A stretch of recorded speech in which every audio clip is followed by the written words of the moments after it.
Pois é, pessoal, pontapé inicial para a reprodução de canários nesse ano de 2024. Então, vamos nesse vídeo falar todo o planejamento, preparação, como eu faço na minha seleção, como eu organizo as minhas gaiolas. Então, você que gosta de reprodução de canário em si, e aconselho, pessoal, fica nesse vídeo até o final, porque eu vou falar tudo sobre o meu planejamento aqui, tá certo? Vou mostrar planilha, vou mostrar planejamento, enfim, é uma grande variedade de informação, tá certo? Então, assim, antes de mais nada, se você ainda não me conhece, me chamo Luiz Neto, sou criador, proprietário do Canário Recife. Aqui, pessoal, procuro desenvolver conteúdos voltados para o mundo da ornitologia, basicamente na criação de canário, tá certo? Então, assuntos como reprodução, preparação para manejos, fazer os passarinhos cantar bastante assim, enfim, tudo que for sobre canário a gente aborda aqui no nosso canal, tá certo? Então, para você que está chegando aqui agora, seja bem-vindo e que você goste de todo o conteúdo, tá certo?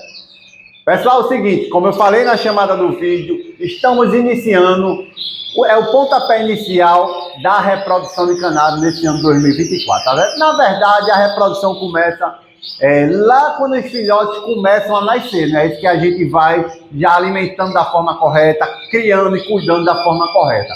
Mas o processo de reprodução tem que ter o início e hoje estamos iniciando esse processo, tá certo? Então, qual é o meu grande trabalho aqui hoje? Meu grande trabalho vai ser começar a selecionar as minhas matrizes. Quando a gente fala em matrizes são aquelas aves que vão compor o plantel do ano para a reprodução. Isso é denominado matriz. Seja uma matriz nova, ou seja, um filhote novo que nasceu no ano passado, ou seja, uma ave já adulta que vai continuar reproduzindo aqui, tá certo? Então, formação de plantel é isso, tá certo? Então, vou começar a dizer os passo a passo, vou mostrar para vocês as situações, o porquê que eu estou iniciando a reprodução de canário, tá certo? Na verdade é o seguinte, pessoal, reprodução de canário tem duas vertentes. A primeira é se você cria para concurso. Se você cria para concurso, pessoal, vocês precisam seguir uma linha para fazer com que aqueles filhotes, no momento da reprodução, no momento dos concursos, estejam prontos. Então, o criador ele precisa seguir um cronograma, tá certo? Mas se você não pensa em concurso, o que é que eu te indico? Cara, reproduz aí assim que o momento, assim que as aves estiverem prontas para reprodução, macho cantando muito e fêmea já pronta, é o momento de reprodução, tá certo? Aqui, para vocês terem ideia, eu tenho muitas aves que elas estão começando a arrancar a própria plumagem, aves que elas estão arrancando as penas longas da cauda dos outros, então já me deu um prejuízo danado. Prejuízo não, um problema danado, porque tem muitas aves, muitas fêmeas sem o rabo, porque na voadeira sempre tem uma dominante que ela vai arrancar os rabos da outra, tá certo? Tem muitas situações de ovos, as fêmeas já começando a pôr ovo no fundo da gaiola. Então, assim, isso é um indício claro que a reprodução para essas aves estão chegando, tá certo? Então, assim, para os machos, o que é que acontece? Isso aí, ó. Como vocês estão vendo, os machos muito folgosos, cantando muito. Então, esse é o momento que as aves dizem que é ideal para reproduzir, tá certo? Então, assim, o que é que a gente faz, pessoal? Qual é a primeira situação que a gente faz? A primeira situação que a gente faz aqui no Canário é organizar a gaiola, é você ter um planejamento. Por exemplo, eu tenho um planejamento, ó. Deixa eu mostrar aqui para vocês mais de perto. Vocês estão vendo aí, deve estar pequeno, mas cada quadradinho tem sua cor. O que é que acontece? Cada cor aqui no papel representa uma cor de canário. Por exemplo, aqui eu tenho a cor verde. Para o verde eu denominei que as gaiolas verdes são de amarelos intensos nevados. Esses amarelos são o quê? Amarelo mosaico. O roxo é o quê? São os lutino mosaico.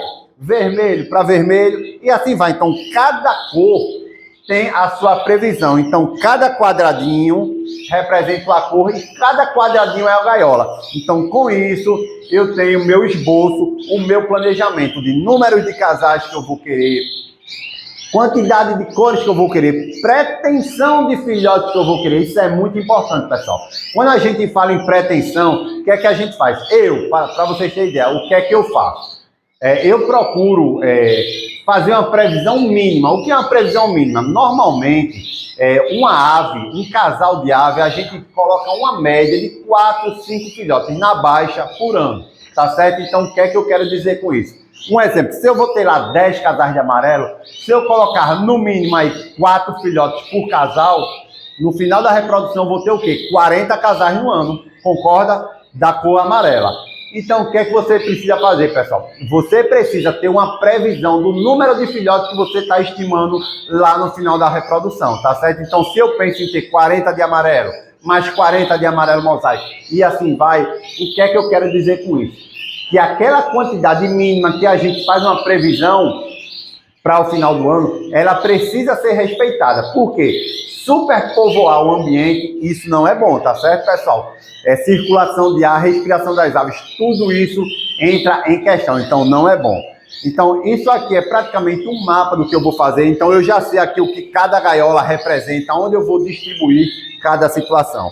Uma outra, pessoal, que eu gosto de fazer é isso aqui, ó, essa planilha, uma planilha simples. O que é essa planilha? Aqui é uma planilha de uma escala genética, tá certo? Aqui eu tenho quem é o pai, quem é a mãe e aqui é a matriz do ano 2024. Por que eu tenho isso? Aqui eu trabalho pensando em concurso, tá certo? Então eu tenho que trabalhar a evolução de uma família. Então eu tenho que saber a matriz de quem é o pai dessa matriz, tá certo? Aí aqui ao lado eu coloco o sexo, a cor e alguma observação. Por exemplo, se for um branco, tá certo? Se esse branco for portador de olho vermelho, portador de hino, eu coloco aqui, é um branco portador de hino. Porque eu já preciso saber que aquele casal ele pode me gerar um filhote com olho vermelho, seja macho ou seja fêmea. Então assim, pessoal, tudo precisa ser estudado pelo criador. Não é à toa que uma criação organizada, ela precisa ser feita à base de levantamento, tá certo? Então, em relação à estrutura, o que é que eu faço? Eu já fiz várias situações e todas dão certo. Esse ano, o que é que eu vou fazer? Eu já tenho as gaiolas separadas, vou mostrar as gaiolas a vocês. Tem as gaiolas separadas, eu vou começar colocando os machos na gaiola, tá certo? Cada cor respeitando sua gaiola. Vou fazer lá a distribuição. Depois que eu coloquei os machos, as fêmeas vão ficar todas aqui na voadeira. O que é que eu faço? Eu vou fornecer ninhos para as voadeiras, coloco uma quantidade lá, 3, 4 ninhos, para fazer com que elas não disputem um único ninho. Coloco bastante ninho, 3, 4, como eu falei. Coloco material. Quando eu ver que aquela fêmea está interessada no ninho, ou está deitando no ninho, ou já está pondo, o que é que eu vou fazer? Pego aquela fêmea, olho a numeração da anilha, vou ver a escala genética e aí eu venho para as gaiolas de reprodução, onde os machos estão individualizados e vou distribuir essa fêmea para um macho selecionado. Deu para entender? Então, o que é que eu faço? Minha metodologia esse ano vai ser assim, as fêmeas vão ficar na voadeira e só vão para as gaiolas quando elas estiverem prontas. Isso vai facilitar demais na questão, no quesito qualidade, quantidade na verdade, porque eu só vou formar o casal quando as fêmeas estiverem prontas e o macho estiver totalmente pronto com aquele vigor cantando. Então, isso vai me ajudar. Então, essa vai ser a forma que eu vou formar os casais esse ano, tá certo? Então, primeiro trabalho no momento é começar a individualizar os machos. Esse é um grande trabalho que exige muita atenção do criador, tá certo? Ele selecionar a qualidade daquele macho e depois escolher uma fêmea ideal para casar com aquele macho, pensando, claro, em qualidade, em compensação, porque quando a gente fala em compensação, qualidade boa vai, mas as deficiências também vai. Então o criador ele precisa estar ligado, tá certo? Então assim, eu tenho várias planilhas aqui para ir mexendo, tem um computador que fica sempre aqui de lado que eu já vou atualizando, tá certo? Então eu vou começar a individualizar e vou deixar vocês tudo por dentro disso. Vamos começar o trabalho, que tem muita coisa para mostrar. Pronto, pessoal, depois de um longo tempo, cara, tô cansado, a vista tá cansada. São exatamente 5h02 da tarde e agora eu consegui finalizar uma parte, ou seja, tem uma média de 30 gaiolas aí finalizada. Comecei com os vermelhos, tá certo? Essas duas coluna de vermelho intenso nevado, aqui os mosaicos, aqui eu ainda tenho algum mosaico, aqui eu tenho os brancos, tá certo? Muita gente pode se perguntar, mais branco, junto de vermelho, mosaico, não dá problema não? Não dá não, porque o branco é recessivo, aí não vai ter o problema de pigmentação não, tá certo? Então assim, tem muita gaiola vaga, pessoal, por exemplo, essas 4 aqui, ó, mais essas, por quê? A contagem, pessoal, não é pelo macho, tá certo? A contagem é pela fêmea. Por exemplo, aqui tem 30 e tantas gaiolas, então são 30 e tantas fêmeas. Macho não precisa ser a mesma quantidade, a gente pega um macho e passa ele em várias fêmeas. Tem um macho aqui que tá bem fogoso, bem bonitão, deixa eu mostrar pra vocês. Bem bonitão, bem fogoso esse macho. Então assim, a gente vai passar um macho em várias fêmeas, tá certo? Para espalhar a qualidade genética do casal, principalmente do macho, tá bom? Então a primeira parte hoje foi desse lado. Amanhã o trabalho vai ser desse lado, toda a linha clara agora sem fator, vai vir os amarelos, amarelo mosaico, alguns brancos ainda, vai vir um lutino, enfim, vai vir várias situações ainda que a gente vai formar, tá certo? Aqui, pessoal, como eu falei para vocês, eu tô com pressa de formar, porque as fêmeas elas estão se bicando muito, ó, muito ovo, tá certo, nas gaiolas, se bicando muito, ou seja, reprodução chegou para a grande maioria da fêmea. E o manejo vai ser como eu tinha informado a vocês. Vou deixar os machos na gaiola. A partir do momento que as fêmeas forem ficando prontas, pego essa fêmea, coloco essa fêmea numa gaiola daquela ali, ó. Deixa eu mostrar para vocês. Numa gaiolinha dessa, que é a gaiola de exposição. E eu vou analisar a qualidade da fêmea para fazer a compensação com a qualidade do macho. Tá certo? A gente precisa trabalhar assim, ó. Os machos estão bem fogosos. A gente precisa trabalhar assim. Eu não vou começar a espalhar as fêmeas mesmo sem estar pronta na gaiola não, que toda vez que a gente faz isso não é muito boa a reprodução não, então só vou juntar quando estiver pronta.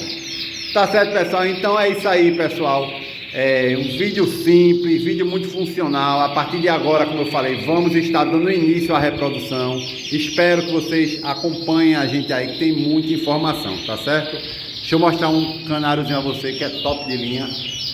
Esse canário tá assustado. Ele é um branco de topete, então a gente vai fazer o que? A gente vai pegar aquele branco, passar o branco em duas fêmeas e vamos ver o que é que dá.